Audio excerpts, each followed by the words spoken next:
నాటకాల రాయుడు రాసిన వారు మాచిరాజు కామేశ్వరరావు గారు. సంపాదించవలసిన వయసులో సుబ్బారాయుడు ఇంకా చదువుకుంటూ ఉండటమే కాక, నాటకాల పిచ్చి మూలంగా వాడు చదువు ఎగకొట్టి కొన్ని రాత్రులు అసలు ఇంటికే వచ్చేవాడు కాదు. మొదట్లో వాడి తల్లిదండ్రులకు ఈ సంగతి తెలియదు. ఒకసారి ఉపాధ్యాయుడు సుబ్బారాయుడి తండ్రితో, మీ వాడు చదువు పూర్తిగా మానేసి నాటకాలలో అభ్యాసానికి పోతున్నాడు. మీరు వాణ్ణి ఇప్పుడే అదుపులో పెట్టకపోతే తర్వాత ఎంత విచారించి లాభం ఉండదు అని హెచ్చరించాడు. ఆ సాయంత్రం సుబ్బారాయుడు ఇంటికి వచ్చి హడావిడిగా 4 మెతుకులు కొరికి మళ్ళీ వెళ్ళిపోబోతుంటే, ఎక్కడికిరా అని తండ్రి అడిగాడు. చదువుకోడానికి నాన్నా అన్నాడు సుబ్బారాయుడు తేలిగ్గా అబద్ధమాడుతూ. వెంటనే తండ్రి వాణ్ణి చింతబరికెతో చావకొట్టి, మళ్ళీ నాటకాల ఛాయలకు వెళ్ళావంటే తాట ఒలిచేస్తాను. నాటకాలు నీకు కూడు పెడతాయా గుడ్డ పెడతాయా అని వాణ్ణి పెరటి వైపు కొట్టంలోకి తీసి బయట తాళం పెట్టి 10 రోజుల పాటు అందులోనే పడి ఉండు అన్నాడు. రాయుడు ఏడుస్తూ కొట్టంలో కూర్చున్నాడు. వాడికి చదువు ఎంతమాత్రం ఇష్టం లేదు. నాటకాలే వాడికి సరదాగా ఉంటాయి. నాటకాలలో తిరుగుతుంటే చిరుతిళ్లకు తరుగు పుట్టదు. ఆ రాత్రి వాడు ఆ కొట్టంలోనే నిద్రపోయాడు. ఒక రాత్రి వేళ వాడికి నిద్రాభంగమైంది. లేచి చూస్తే వాడికి 3 ఆకారాలు కనపడ్డాయి. వాటిని చూడగానే రాయుడు భయంతో కొయ్యబారిపోయాడు. భయపడకు, మేం నీకేమీ అపకారం చెయ్యం. మేం వచ్చే అమావాస్య రోజున మా నాయకుడి ముందు ఒక నాటకం ప్రదర్శించబోతున్నాం. అభ్యాసం చేయటానికి వారం రోజులున్నాయి. ఆ నాటకంలో ఒక మనిషి పాత్ర ఉన్నది. దాన్ని నువ్వు ధరించాలి. ఏమంటావు అన్నాయి పిశాచాలు. అవి రాయుడి చేత సరే అనిపించి కొట్టం తలుపు మూసి ఉండగానే వాణ్ణి పట్టుకుని తీసుకుపోయాయి. తండ్రి చంపుతాడని రాయుడు భయపడితే, రాత్రులు మాత్రమే అభ్యాసం జరుగుతుందని, తెల్లవారే లోపల రాయుణ్ణి కొట్టంలో చేర్చి రహస్యం కాపాడతామని పిశాచాలు చెప్పాయి. పిశాచాలు ఆడదలిచిన నాటకంలో 3 పిశాచాలు నానా కష్టాలు పడి సంచీడు బంగారం సంపాదిస్తాయి. దాన్ని పంచుకోవటంలో వాటికి తగాదా వస్తుంది. అవి ఒక మనిషిని నమ్మి తమకు బంగారాన్ని న్యాయంగా పంచమని వాణ్ణి కోరుతాయి. ఆ మనిషి నమ్మకద్రోహం చేసి బంగారం కాచేస్తాడు. ఆ నమ్మకద్రోహి అయిన మనిషి వేషమే రాయుడు వేయాలి. నాటకంలో ముందు చాలాసేపు పిశాచాలు బంగారాన్ని ఎలా సంపాదించినది ఉంటుంది. అభ్యాసం సమయంలో అవి వాస్తవికత కోసం నిజంగానే సంచీడు బంగారం తీసుకువచ్చి రాయుడి చేతికిచ్చాయి. రాయుడు ఆ సంచిని భుజానికి తగిలించుకుని తన పాత్రను అమోఘంగా నటించాడు. వాణ్ణి పిశాచాలు తెగ మెచ్చుకున్నాయి. తెల్లవార వస్తుండగా అవి రాయుణ్ణి తిరిగి కొట్టంలో దిగపెట్టాయి. అయితే బంగారం గల సంచి ఇంకా వాడి భుజానికే ఉన్నది. వాడు తన పంట పండిందనుకొని ఆ సంచిని కొట్టంలోనే గడ్డి కింద దాచిపెట్టాడు. ఇంట్లో వాళ్ళకి వాడు పిశాచాల సంగతి చెప్పలేదు. చెబితే వాళ్ళు భయపడటమే కాక తనను అభ్యాసానికి వెళ్ళనియ్యరు. రాయుణ్ణి అతని తండ్రి రోజూ రాత్రి కాగానే కొట్టంలో పెట్టి తాళం పెట్టేవాడు. రోజూ పిశాచాలు వచ్చి వాణ్ణి అభ్యాసానికి తమ వెంట తీసుకుపోయి సంచీడు బంగారం వాడికిచ్చేవి. ఇలా 7 రోజులు వాడు 7 సంచీల బంగారం తెచ్చుకున్నాడు. అమావాస్య నాటి రాత్రి పిశాచాలు తమ నాయకుడి సమక్షంలో నాటకం ప్రదర్శించాయి. నాయకుడు నాటకాన్ని మెచ్చుకున్నాడు. పిశాచాలు రాయుణ్ణి ప్రశంసించి వాణ్ణి కొట్టంలో దిగపెట్టి ఇక నుంచి మేము రాము అని చెప్పి వెళ్ళిపోయాయి. ఇక పిశాచాల బెడద వదిలింది కనుక రాయుడు తన 7 సంచుల బంగారము తన తల్లిదండ్రులకు చూపించి జరిగినదంతా చెప్పి, చూడండి, నాటకాలు కూడు గుడ్డ పెట్టవన్నారు. నాటకాల మీద ఎంత సంపాదించానో చూడండి. ఇక మీరు చెప్పినట్టే నాటకాల జోలికి పోను. ఈ బంగారంతో పట్నంలో వ్యాపారం పెడితే దర్జాగా బతకవచ్చు. ఎంత చదువు చదివితే మాత్రం ఇంత బంగారం సంపాదించటం సాధ్యమవుతుందా అన్నాడు. కొడుకు ప్రయోజకత్వం చూసి తల్లిదండ్రులు ఎంతగానో సంతోషించారు. వాళ్ళు 7 సంచుల బంగారాన్ని ఒక పెద్ద సంచిలో సర్దేసి మర్నాడు ఇంటిల్లిపాది ప్రయాణం కావటానికి ఏర్పాట్లు చేసుకున్నారు. కానీ ఆ రాత్రి పిశాచాలు వచ్చి గాఢ నిద్రలో ఉన్న రాయుణ్ణి గట్టిగా తట్టి లేపాయి. మళ్ళీ రామన్నారుగా, ఇంకో నాటకం ఆడాలా ఏం అని రాయుడు చిరాగ్గా వాటిని అడిగాడు. నాటకంలోనే కాదు, జీవితంలో కూడా నువ్వు నమ్మకద్రోహివే. పవిత్రమైన నాటక కళకు ద్రోహం తలపెట్టావు. మేం బతికి ఉండగా పేరు మోసిన నటులం. నువ్వు నిజమైన కళాకారుడివని, ప్రోత్సాహం ఇస్తే నాటక కళను ఉద్ధరిస్తావని పెద్ద నాటక సమాజం ఏర్పాటు చేసి గుర్తింపు లేకుండా ఉన్న మంచి నటులను చేరతీసి నీ జన్మ అంతా కళాసేవకు వినియోగిస్తావని అనుకుని నీకు బంగారం ఇచ్చాము. ఈ బంగారం తీసుకోటానికి నువ్వు అర్హుడివి కావు.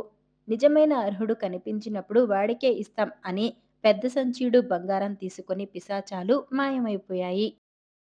సీతాపుర రాజు రాసిన వారు ఏసీ సర్కార్ గారు. సీతాపుర రాజు తపన కుమారుడు బహుసమర్థుడైన పాలకుడు.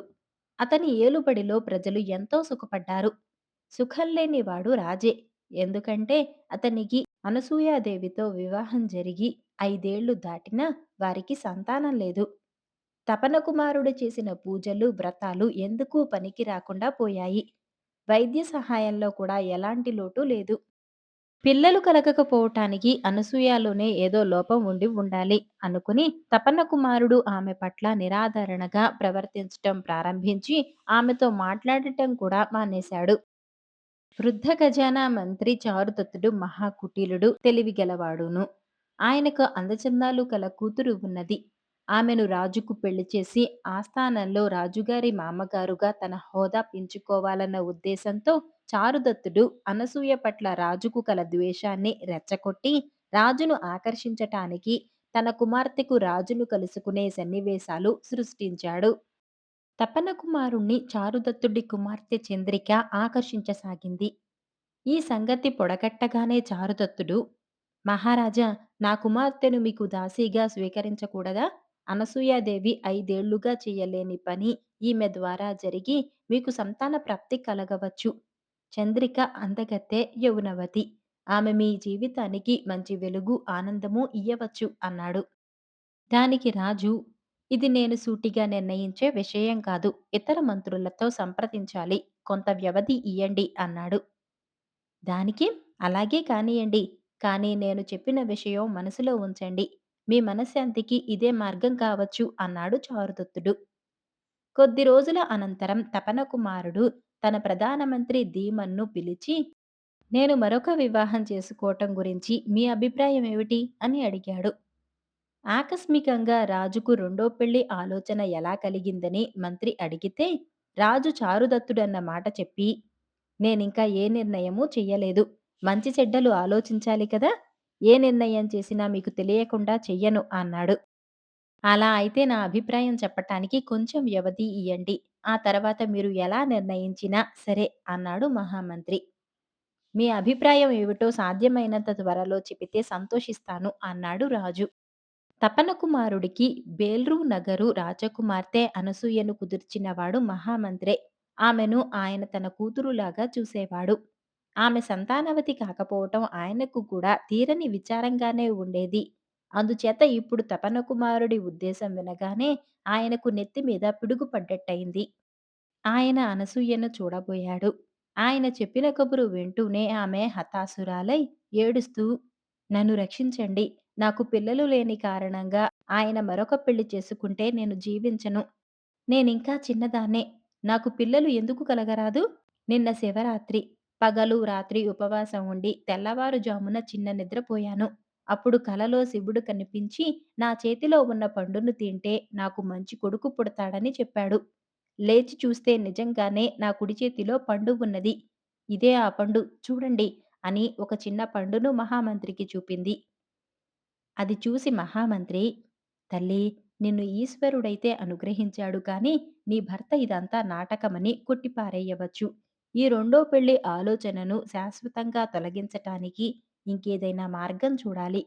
నాకు మీ తండ్రి ఆస్థాన ఐంద్రజాలికుడి మాయాధరుడి సహాయం కావాలి. నీ టపా పావురాన్ని ఇచ్చావంటే అతనికి కబురు చేసి ఈ రాత్రికే సమాధానం తెప్పించవచ్చు. సమాధానం రాగానే దాన్ని నాకు పంపు అన్నాడు. మర్నాడు ఉదయం ధీమన్ రాజును కలుసుకొని కాళీమాతకు ప్రత్యేకమైన పూజ ఏర్పాట్లు చేస్తున్నట్టు చెప్పాడు. నిన్న రాత్రి నాకు కలలో మహాకాళి కనిపించి ఒక రోజల్లా ఉపవాసం ఉండమని, తమ పేర తనకు ప్రత్యేకంగా పూజ జరిపించమని, మీరు రాణిగారిని దూరం చేయటం తనకు అసంతృప్తి కలిగించిందని, మీ ఇద్దరి శరీరాలు ఆత్మలు ఒకటేనని చెప్పింది అన్నాడు మహామంత్రి. తపన కుమారుడు వెటకారంగా నవ్వి, మహామంత్రి, మీ కట్టుకథలు ఇంకా చెప్పండి. అనసూయ మీద మీకు గల వాత్సల్యం నేనెరుగుదును. ఎలాగైనా నా బుద్ధి ఆమెకేసి మళ్ళించాలని చూస్తున్నారు. కానీ అది సాధ్యం కాదు. నాకు కావలసినది సంతానం అన్నాడు. నా మాటలు నమ్మకపోతే పోనీయండి. ఈ పూజకు మాత్రం అనుమతించండి అన్నాడు తీర్మాన్. పూజ చేయించకుండా ఎవరు మిమ్మల్ని అడ్డుతారు? నేను కూడా వస్తాను అన్నాడు రాజు. మహామంత్రి తీర్మాన్ శ్రద్ధాభక్తులతో మహాకాళి పూజ చేసేటప్పుడు రాజు, రాణి మహాకాళి విగ్రహం ముందు కూర్చున్నారు. పూజ అయిపోతూనే ధీమాన్ పూనకం వచ్చినట్లు పడిపోయి పొర్లుతూ మాతా మాతా అని వెర్రికేకలు పెట్టాడు. తర్వాత ఆయన లేచి నిలబడి మళ్ళీ చెబుతున్నాను, తపనకుమారుడి జీవితంలోనూ ఆత్మలోనూ అనసూయ భాగస్వామిని. ఆమె తపనకుమారుడి జీవితం నుంచి విడిపోవటానికి వీలు లేదు అన్నాడు గంభీర స్వరంతో. తపనకుమారుడి ముఖంలో చేదరభావం కలిగింది. ఇంక నేను పోతాను. మహామంత్రి, మీరు మళ్ళీ అదే ధోరణిలో పడ్డారు. ఈ అర్థంలేని మాటలు వినటానికి నాకు ఓపిక లేదు అన్నాడతను. ఆగు, కదలకు అని మహామంత్రి గర్జించి, నేను మహాకాళిని ధీమాన్ ద్వారా మాట్లాడుతున్నాను. నీకు రుజువు కావాలా అని చెప్పాడు. తపనకుమారుడు చప్పున కూలపడిపోయాడు. ధీమాన్ నిలబడి మహాకాళి పాదాల దగ్గర ఉన్న సింధూరం ముద్ద కొంచెం తీసి ఒక పువ్వు కాడ కూడా తీసుకుని ముందుకు వచ్చి, మహారాజా, మీ ఎడమ చెయ్యి ఒక్కసారి తెరవండి. మహారాణి, మీరు కూడా ఎడమ చెయ్యి తెరుస్తారా అన్నాడు. మహారాజా, మీరు దేన్ని నమ్మరు కదా, మీ చేతిని మహారాణి చేతిని బాగా పరిశీలించండి, తర్వాత మోసం జరిగింది అనగలరు అన్నాడు మహామంత్రి. రాజు తన అరచేతిని, రాణి అరచేతిని జాగ్రత్తగా పరిశీలించాడు. తీమాన్ సింధూరం ముద్ద నుంచి పువ్వు తొడిమతో కొంత సింధూరం తీసి మహారాణి చేతిలోని అదృష్ట రేఖకు ఏటవాలుగా సన్నని గీత గీసి ఆ చేతిని పిడికిలి గట్టిగా ఊగించి పట్టుకోమన్నాడు. ఆమె అలాగే చేసింది. తర్వాత ఆయన తపన కుమారుడి చేతిలో 2 గీతలు ఒకదానికి ఒకటి అడ్డంగా సింధూరంతో గీశాడు. తర్వాత ఆయన దాన్ని తన చేతి రుమాలుతో తుడిచేసి, అనసూయాదేవి మీ జీవితంలో అంతర్భాగమని చెప్పాను. అందుకు ఇదే నిదర్శనం. ఆమె చేతి మీద ఒకే ఒక గీత గీశాను. కానీ మీ చేతి మీది అడ్డగీతలు ఆమె చేతికి మారాయి అన్నాడు. అనసూయ పిడికిలి విప్పేసరికి దాని మీద 2 గీతలు ఒకదాని మీద ఒకటి అడ్డంగా కనిపించాయి. తపన కుమారుడు సిగ్గుపడి తల వంచుకొని తన భార్యకు క్షమాపణ చెప్పుకొని ఆమె పట్ల ఎన్నటికీ విముఖంగా ఉండనని మాట ఇచ్చాడు. శివానుగ్రహం వల్ల కాలక్రమాణ అనసూయ మగబిడ్డను కన్నది. చంటిబిడ్డను తీసుకుని ఆమె తన తండ్రి వద్దకు వెళ్ళినప్పుడు ఆమె తన తండ్రి ఆస్థాన ఐంద్రజాలికుణ్ణి కలుసుకుని, మహామంత్రి చెప్పిన ఇంద్రజాలంలో కిటుకు మహామంత్రిని అడిగితే చెప్పలేదు. ఏమిటా రహస్యం అని అడిగింది. అందులో పెద్ద రహస్యం ఏమీ లేదమ్మా. సింధూరం చేతికి సులువుగా అంటుకుంటుంది. నీ హస్తరేఖకు ఏటవాలుగా గీసిన సింధూరం గీత నువ్వు చెయ్యి మూసినప్పుడు హస్తరేఖ వెంబడి అంటుకున్నది అన్నాడు మాయాధరుడు. ఆమె అదృష్టరేఖ ఆమె అదృష్టాన్ని కాపాడింది. పేతాళ్ల కథలు ఒక్కనాటి స్వర్గం. పట్టువదలని విక్రమార్కుడు చెట్టు వద్దకు తిరిగి వెళ్లి చెట్టుపైనుంచి శవాన్ని దించి భుజాన వేసుకుని ఎప్పటిలాగే మౌనంగా శ్మశానంకేసి నడవసాగాడు. అప్పుడు శవంలోని బేతాళుడు, రాజా, నువ్వు శ్రమ ఫలితాన్ని పొందినప్పుడు అది నీకు తప్పక దక్కుతుంది. కొందరు యాదృచ్ఛికంగా తాము చేసిన ప్రయత్నానికి 1000 రెట్లు అధికమైన సత్ఫలితాన్ని పొందుతారు. అయితే అలాంటివారు తమ అదృష్టాన్ని నిలుపుకోలేరు. అందుకు నిదర్శనంగా నీకు చిదంబరుడి కథ చెబుతాను. శ్రమ తెలియకుండా విను అంటూ ఇలా చెప్పసాగాడు. చిదంబరుడు అనేవాడు నిరుపేదవాడు. వాడు కట్టెలు కొట్టుకొని బతికేవాడు. కడుపు నిండా తిని కూడా ఎరుగని చిదంబరుడు అస్తమానము భోగభాగ్యాలను గురించి కలలు కనేవాడు. ఒకసారి వాడు అడవిలో చెట్టు నరుకుతుండగా దాని కింద ఉన్న పుట్టలో నుంచి పాము ఒకటి బుస్సుమంటూ ఉవ్వెత్తుగా లేచింది. చిదంబరుడు ఎత్తిన గొడ్డలిని దాని మెడమీద వేశాడు. పాము తల తెగిపోయింది. వెంటనే అక్కడ ఒక దివ్యపురుషుడు ప్రత్యక్షమై, చిదంబరుడా, నన్ను శాపవిముక్తుణ్ణి చేశావు.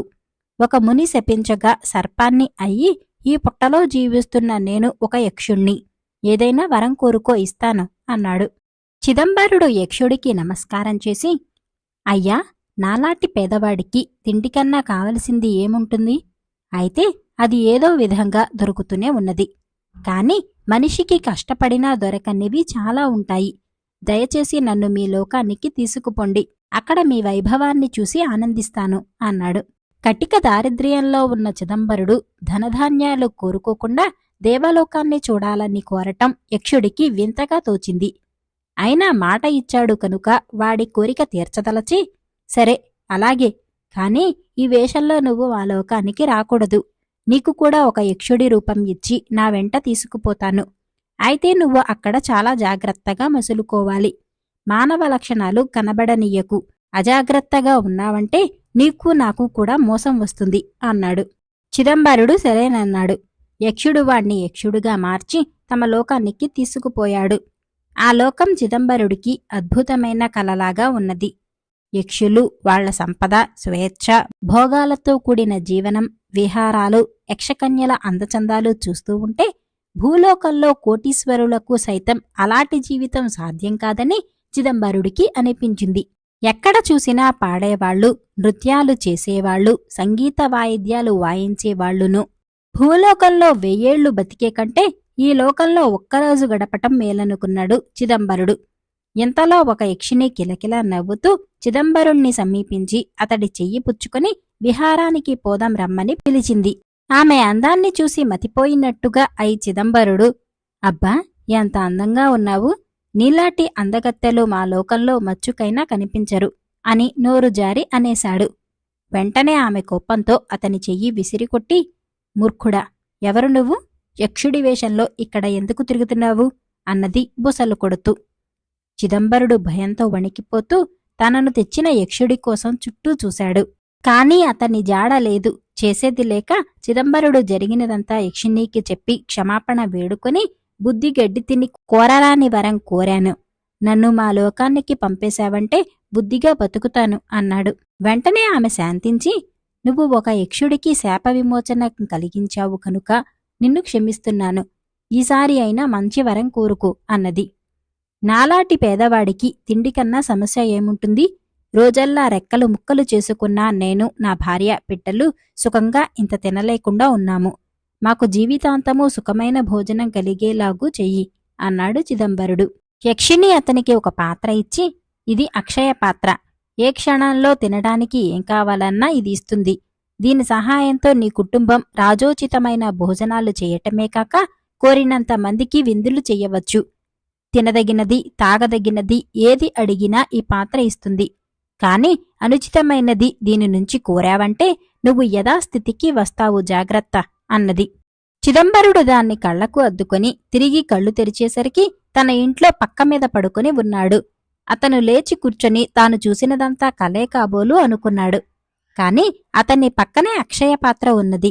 అతను దానికి దండం పెట్టి పాయసము, లడ్డూలు కోరేసరికి అవి వెంటనే ప్రత్యక్షమయ్యాయి. చిదంబరుడి అనుభవం వట్టి కల కాదని తేలింది. అక్షయపాత్ర మహిమ చిదంబరుడి భార్యకు, పిల్లలకు కూడా వెంటనే తెలిసింది. మర్నాటి నుంచి ఊళ్ళో ఉండే పేదసాదలకందరికీ తెలిసింది. తర్వాత చుట్టుపక్కల అందరికీ అక్షయపాత్ర చేసే విందులు ముట్టాయి. సంఘంలో చిదంబరుడి పరువు హెచ్చిపోయింది. అతనికి కొందరు గాఢమిత్రులు కూడా ఏర్పడ్డారు. అతను అర్ధరాత్రి దాకా తిండి తినకుండా ఉండినా వాళ్లు కూడా ఉండి అతనితో పాటే భోజనం చేసేందుకు కూర్చునేవారు. ఒకరోజు రాత్రి చాలా పొద్దుపోయి చిదంబరుడు, అతడి మిత్రులు భోజనానికి కూర్చున్నప్పుడు వాళ్లు మద్యం కోరారు. అక్షయపాత్రను చిదంబరుడు మద్యం ఎన్నడూ అడిగి ఉండలేదు. కాని తన స్నేహితుల తృప్తి కోసం ఈరోజు అడిగాడు. వెంటనే అక్షయపాత్ర వాళ్లు కోరినంత మద్యాన్ని ఇచ్చింది. తన స్నేహితులతో పాటు చిదంబరుడు కూడా తప్పతాగాడు. అతని స్నేహితులు తూలుతూ నృత్యాలు చేయసాగారు. వెంటనే చిదంబరుడికి యక్షస్త్రీల నృత్యాలు జ్ఞాపకం వచ్చి తన స్నేహితులతో వాటిని గురించి గొప్పగా చెప్పాడు.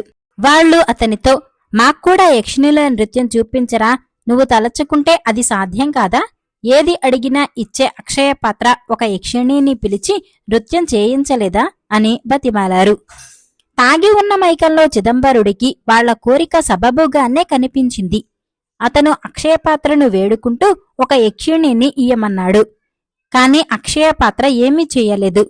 చిదంబరుడు దాన్ని ఎంత బతిమాలినా ప్రయోజనం లేకపోయింది. స్నేహితుల మధ్య అతనికి తీరని అవమానం జరిగినట్టయింది. ఆవేశంలో అతను కర్ర తీసుకుని అక్షయపాత్రను ఒక్కటి పెట్టాడు. అది ముక్కలు ముక్కలు అయిపోయింది. మర్నాటి నుంచి చిదంబరుడు గొడ్డలి భుజాన పెట్టుకుని కట్టెలు కొట్టి తన కుటుంబాన్ని పోషించవలసిన వాడే అయినాడు. బేతాళుడి కథ చెప్పి, రాజా, మొట్టమొదటి యక్షుడు వరం కోరమన్నప్పుడు తన తిండి సమస్యను లక్ష్యపెట్టని చిదంబరుడు యక్షినితో అదే తన జీవిత సమస్య అయినట్టు చెప్పి అక్షయపాత్రను ఎందుకు తీసుకున్నాడు? అక్షయపాత్రతో సమాజంలో ఎంతో పైకి వచ్చిన వాడు దానిమీద తన అహంకారం ఎందుకు చూపాడు? ఈ సందేహాలకు సమాధానం తెలిసి కూడా చెప్పకపోయావో నీ తల పగిలిపోతుంది అన్నాడు. దానికి విక్రమార్కుడు, చిదంబరుడు తన జీవితం గురించి వాస్తవ దృక్పథం కలవాడు కాడు. అందుచేతనే వాడు కడుపు నిండా తిండి లేకపోయినా భోగభాగ్యాలను గురించి కలలు కనేవాడు. యక్షుడు తనను వరం కోరుకోమన్నప్పుడు యక్షలోకం చూడాలని కోరుకున్నాడు. ఆ విధంగా వాడి కలలు పండాయనవచ్చు. కాని అంతలోనే వాడు యక్షిణీ శాపానికి గురి అయ్యే పరిస్థితి ఏర్పడి స్వస్వరూప జ్ఞానం కలిగింది. అయితే అక్షయపాత్ర వల్ల వాడు కోటీశ్వరుడి హోదా సమాజంలో సంపాదించగలిగాడు. అప్పుడు వాడు తాను నిజంగా కోటీశ్వరుడనై పోయాడనుకుని కోటీశ్వరుడికి కాని చెల్లని మనస్తత్వం తెచ్చిపెట్టుకున్నాడు. నిజమైన కోటీశ్వరుడికి ఉండే భౌతికమైన ఆధారం వాడికి లేదు. వాడికున్న ఆధారం అక్షయపాత్ర. ఆ మాట మరచి తన దురహంకారాన్ని దానిమీదనే చూపి వాడు యథాస్థితికి వచ్చాడు అన్నాడు. రాజుకి ఈ విధంగా మౌనభంగం కలగగానే బేతాళుడు శవంతో సహా మాయమై తిరిగి చెట్టెక్కాడు. పూనకం. ఒక కొండ ప్రాంతంలో ఒక గొల్లపల్లి ఉండేది. అక్కడ అందరూ గొల్లలే. వాళ్లు కొండ దిగువన ఉన్న గ్రామాలలో పాలు, పెరుగు, నెయ్యి అమ్ముకుంటూ తాము పెంచే గొర్రెల ఉన్నితో కంబళ్ళు నేసి వాటిని కూడా మారు బేరగాళ్లకు అమ్ముతూ జీవనం గడిపేవాళ్లు. గొల్లపల్లిలో ఒక అమ్మవారి గుడి ఉండేది. ఒకరోజు ఆ గుడిలోకి ఒక గణాచారి వచ్చాడు. గొల్లలు కొండ దిగి పోబోతూ అమ్మవారికి దండం పెట్టుకోవటానికి గుడికి వచ్చారు. వారిని చూసి గణాచారి, దాహం దాహం, నాకు బలి కావాలి, లేకపోతే అందరినీ మింగేస్తాను అంటూ పూనకం వచ్చినట్టు ఊగిపోయాడు. అమాయకులైన గొల్లలు తమ కడవలన్నీ దించి, శాంతించు తల్లి, మా పిల్లాపాపలను కాపాడు అని ప్రార్థిస్తూ ఊగిపోతున్న గణాచారిని వేపమండలతో విసిరారు. గణాచారికి పూనకం దిగిపోయింది. గొల్లలు అతన్ని కొండమీదనే ఉండమని, అతనికి ఇల్లు కట్టి పెడతామని అన్నారు. గణాచారి ఒప్పుకొని తన అవసరాలన్నీ గొల్లలే చూస్తుంటే అక్కడే సుఖంగా ఉన్నాడు. ఇలా ఉండగా ఒకరోజు గొల్లపెద్ద కొడుక్కు అకస్మాత్తుగా మైకం వచ్చింది. గొల్లపెద్ద పరుగు పరుగున గణాచారి వద్దకు వెళ్లి తన కొడుకును రక్షించమని ప్రార్థించాడు. ఒట్టి ప్రార్థనలు నేను మన్నించెనురా, నాకు వేట కావాలిరా, గొర్రెపోతు కావాలి, విన్నావా అంటూ గణాచారి తూలిపోయాడు. గొల్లపెద్ద విధిలేక గణాచారికి గొర్రెపోతునిచ్చాడు. గొల్లపెద్ద కొడుక్కు గణాచారి విభూది ఇచ్చాడు. వాడి మైకం కొద్దిసేపటికి తగ్గిపోయింది. గొల్లలు గణాచారిని దేవీభక్తుడుగానే కాక వైద్యుడిగా కూడా గౌరవించటం ప్రారంభించారు. గొల్లపెద్ద మరికొందరు గొల్లలతో సహా నెయ్యి అమ్ముకోవటానికి సంతకు వెళ్లాడు. తాను గణాచారికి ఇచ్చిన గొర్రెపోతును ఎవరో కొనుక్కుపోతుండటం అతడు చూశాడు. గణాచారి చేసిన మోసం అతనికి తెలిసిపోయింది. కాని గణాచారి మోసగాడంటే గొల్లలు ఎవ్వరూ నమ్మరు సరికదా, తనను నాస్తికుడు అంటారు. అందుచేత మోసాన్ని మోసంతోనే జయించాలి. గొల్లపెద్ద తన గ్రామానికి తిరిగి వచ్చి గుడిని చేరుతూనే తూలుతూ, గణాచారి అపవిత్రమైన పనిచేశాడురా, నేను భరించలేను, గణాచారి మీద నుంచి పోతున్నానురా అన్నాడు. గొల్లలు అతనికి గుగ్గిలం పొగవేసి వేపమండలతో విసిరారు. చాలాసేపటికి కాని గొల్లపెద్ద శాంతించలేదు. ఆ రాత్రి గణాచారి మోటామూలే సర్దుకుంటుంటే అతని కొడుకు, ఎందుకు నాన్న వెళ్ళిపోవటం, ఇక్కడ మనకు బాగానే జరుగుతున్నది కదా అన్నాడు. మన మోసం గొల్లపెద్ద గ్రహించాడు. అందుకే తనకు కూడా పూనకం వచ్చినట్టు నటించి నా మీద అలా చెప్పాడు. నేను వాడి పూనకం మాటలను పాటించకపోతే నా పూనకం మాటలు గొల్లలు ఎలా పాటిస్తారు? అందుచేత మనం ఇక్కడ నుంచి పోక తప్పదు అన్నాడు గణాచారి తన కొడుకుతో. గణాచారి వెళ్ళిపోయాక గొల్లపెద్దకు మళ్లీ ఎన్నడూ పూనకం రాలేదు. దైవ నిర్ణయం. రాసినవారు కె. అన్వర్ గారు. బసరా నగరంలో మజీద్ అనే యువకుడు ఉండేవాడు. వాడు అమిత సోమరి, మొండిఘటం. మజీద్ తల్లిదండ్రులను తప్ప ఎవరినీ లెక్క చేసేవాడు కాదు. మజీద్ తండ్రి ఒక దర్జీ. అతని సంపాదనతో సంసారం గడిచేది. ఒకరోజు మజీద్తో వాడి తండ్రి, ఒరే, నీ వేషాలు చూస్తే విసిగెత్తుతున్నదిరా. నువ్వు వెళ్ళి హసన్ బసిరీ గారు చెప్పే బోధలన్నా విను, బాగుపడతావేమో అన్నాడు. హస్సన్ బస్రీ అనే మత గురువు బస్రా నగరంలో ఉండి ప్రజలకు జ్ఞానబోధ చేస్తూ ఉండేవాడు. మజీదు వెళ్ళేసరికి అక్కడ ఆయన తన శిష్యులకు ఇలా బోధిస్తున్నాడు. ప్రతి ప్రాణికి తిండి తీర్థము ప్రసాదించేది భగవంతుడే. ఎవరికి ఎంత ఇవ్వాలో, ఎలాంటి మేలు చేకూర్చాలో ఆయనకు బాగా తెలుసు. ఆయన నిర్ణయాన్ని ఏ శక్తి మార్చలేదు. అది తప్పక ముమ్మాటికి జరిగి తీరుతుంది. మజీద్ ఈ మాట విని గురువుని సమీపించి, హజ్రత్, ఇప్పుడు మీరు చెప్పిన దానికి అర్థమేమిటి? కాస్త వివరించి చెప్పండి అన్నాడు. హసన్ బస్రీ చిరునవ్వు నవ్వి, నాయనా, భగవంతుడు నీ చేత ఏదన్నా తినిపించాలనుకుంటే నువ్వు దాన్ని తిని తీరుతావు. అలా జరగకుండా చేయటం ఎవరి తరమూ కాదు అన్నాడు. అలాగా?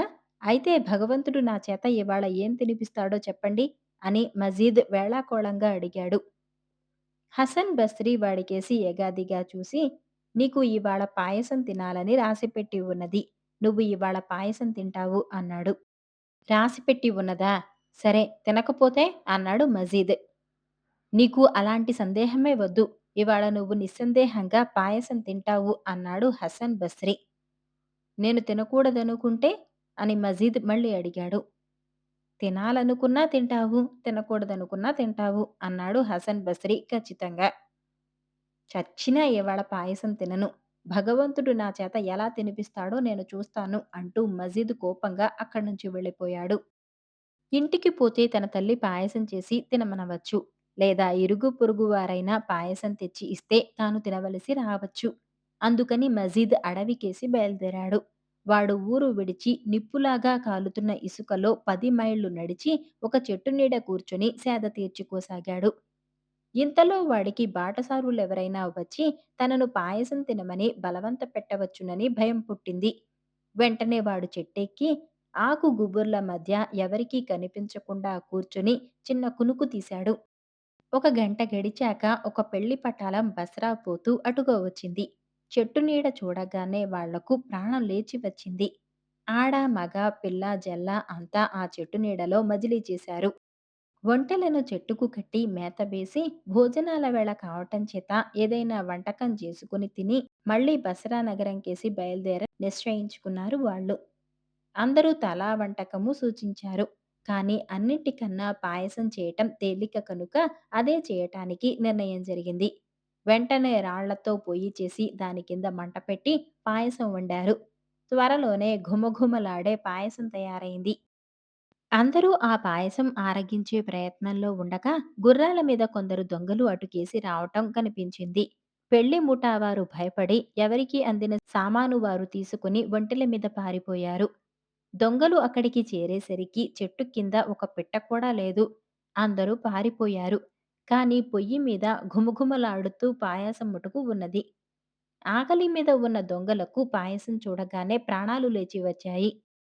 ఎవరో మన కోసం ఈ పాయసం వదిలి వెళ్లారు. దీన్ని తినిపోదాం అన్నాడు ఒక దొంగ. ఆగండి, ఆ పాయసం ముట్టుకోకండి అని దొంగల నాయకుడు పెద్దగా అరిచాడు. అందరూ అతనికేసి ప్రశ్నార్థకంగా చూశారు. మీకేమన్నా మతిపోయిందా? ఇంత పాయసాన్ని ఎవరన్నా వదిలి వెళ్ళిపోతారా? మనని చంపటానికి ఇందులో విషం కలిపి పెట్టారు అన్నాడు దొంగల నాయకుడు. దొంగలందరి మనస్సులోనూ అనుమానం తల ఎత్తింది. ఎవరూ పాయసాన్ని ముట్టలేదు. మనని చంపటానికి ప్రయత్నించిన వాళ్ళు మనం చచ్చామో లేదో చూడటానికి ఇక్కడే ఒక మనిషిని దాచి ఉంటారు. ఆ మనిషి కోసం వెతకండి అన్నాడు దొంగల నాయకుడు తన అనుచరులతో. దొంగలు మనిషి కోసం వెతకసాగారు. వారిలో ఒకడు చెట్టు మీద ఉన్న మజీద్‌ను పసిగట్టాడు. అదిగో, చెట్టు మీద దాక్కున్నాడు అని వాడు అనగానే దొంగలు చెట్టు చుట్టూ చేరి పైకి చూశారు. మజీద్‌కు పై ప్రాణాలు పైనే పోయాయి. హజ్రత్, చెట్టు దిగండి, పాయసం తిందురుగాని అని దొంగల నాయకుడు మర్యాదగానే మజీద్‌ను ఆహ్వానించాడు. దిగనని చెప్పటానికి మజీద్ తల అడ్డంగా ఆడించాడు. దొంగల అనుమానం బలపడింది.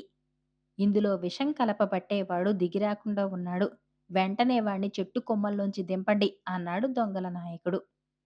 ఒక దొంగ చెట్టెక్కి మజీద్‌ను భుజాన వేసుకుని దిగి వచ్చి కింద పడేశాడు. మరొకడు గిన్నెలో ఉన్న పాయసం తెచ్చి తిను అన్నాడు. నన్ను బలవంత పెట్టకండి. నేను పాయసం తినను అని మజీద్ ఏడవడం మొదలుపెట్టాడు. పాయసంలో విషం కలిపి మమ్మల్నందరినీ చంపుదామనుకున్నావురా? అని దొంగల నాయకుడు తన అనుచరులకేసి చూసి తల ఎగరవేశాడు. వెంటనే దొంగలు మజీద్ కాళ్ళు, చేతులు గట్టిగా పట్టుకున్నారు. ఒకడు మజీద్ నోట్లో బలవంతంగా పాయసం పోశాడు. ఇంకొకడు ముక్కు మూసేసరికి మజీద్ గుటక వేసి పాయసం మింగాడు. దొంగలు అంతటితో మజీద్‌ను వదలకుండా వాడు తినగలిగినంత పాయసం తినిపించారు. వాడు చావకపోవటం చూసి దొంగలు మిగతా పాయసం తిని తమ దారిన తాము వెళ్ళిపోయారు. మరిన్ని మంచి కథల కోసం వీడియోని లైక్ చేసి ఛానల్‌ని సబ్స్క్రైబ్ చేసుకోండి. ధన్యవాదాలు.